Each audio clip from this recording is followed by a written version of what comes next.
Welcome back to Deer Camp.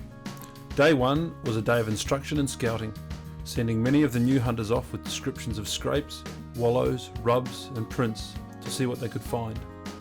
It was encouraging to see the results later in the day when the wary hunters returned to camp to share what they had found and to seek some advice on how to tackle the next challenge of getting one on the ground.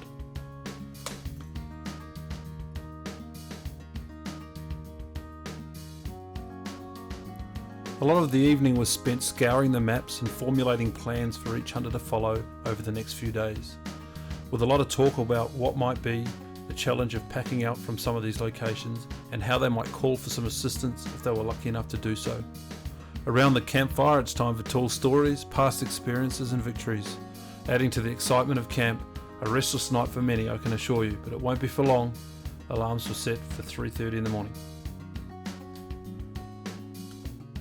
Alright, so it's an hour after light.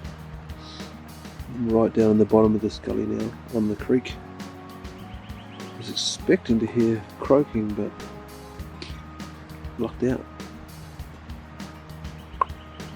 So, potentially the wrong spot, but they do roam up and down the gully, so it could be here tomorrow, it could be here the next day. It's a waiting game. I have found active wallows and rubs and things like that, but I haven't found any beds, any scrapes, so I've got to keep looking for those.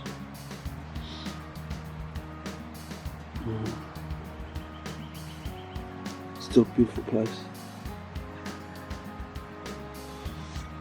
Anyway, I'll get going. Gotta keep walking. A lot going on here right now.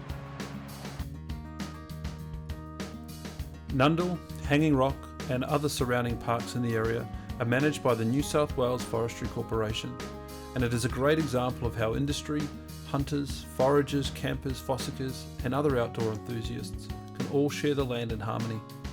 With no reported major injuries or deaths since the R licence program began, it's a wonder why other states don't follow suit. The park is made up of native eucalypt country in the gullies and the creeks, and pine-timbered country covering the hillsides. The parks for hunters are home to numerous species of deer, pigs, goats, wild dogs, cats and rabbits, and provides opportunities for both the new and the more experienced hunter alike. As my good friend Mark likes to call it, average Joe safaris. It really is a case of choosing your own adventure.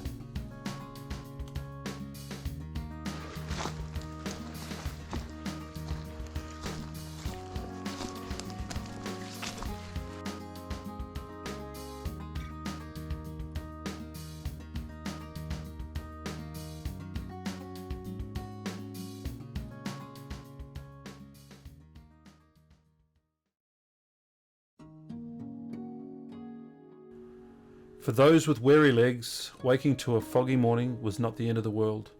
With visibility only out to a few metres, some took the opportunity for an admin morning. This is the Shroom Brigade. That's where the shrooms are at. Looking for smurfs. Gold tops, pine mushrooms, saffron millcaps. Try not to die.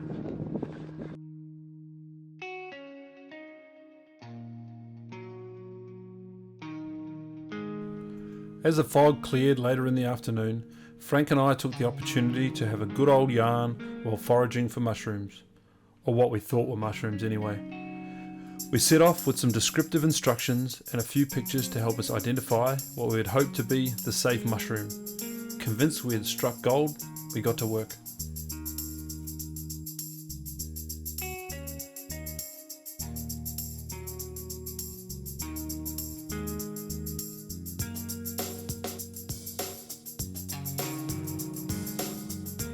Spending a bit of time with Frank, who had only met on this trip, and letting both our indicating dogs have a bit of social fun away from the seriousness of hunting was a lot of fun. I learned about his rare skill in making mead and was lucky enough to sample what I can only describe to you as pure nectar from the gods. If you ever get to try some of Frank's mead, don't pass it up. Meanwhile, I managed to get a text away to make sure that the mushrooms we were collecting were safe.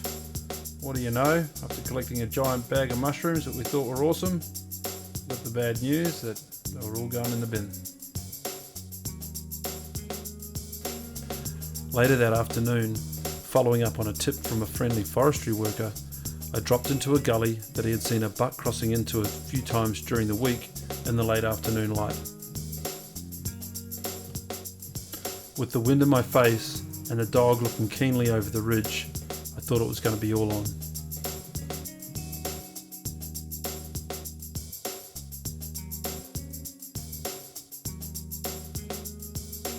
I set up for a relaxing glassing session into the late evening light.